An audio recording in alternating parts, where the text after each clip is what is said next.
Kuchelewa kwa maendeleo ya mtoto wako.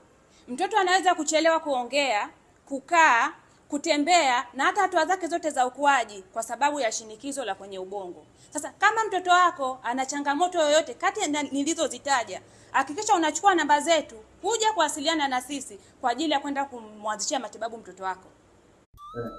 Kama unasumbuka na mtoto wako njiti na haya magonjwa, mtoto wako anapata changamoto ya kupungukiwa damu mara kwa mara, kwa sababu uzalishaji wa damu unakuwa uko mdogo sana kwa watoto njiti, na ndio maana anapata hilo tatizo.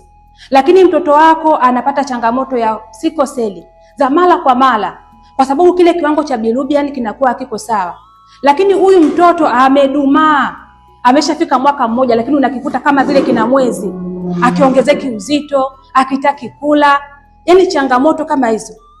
Huyu mtoto wako changamoto zake zinaisha. Hakikisha unachukua namba zetu kuja kuwasiliana na sisi kwa ajili ya ushauri na hata matibabu pia.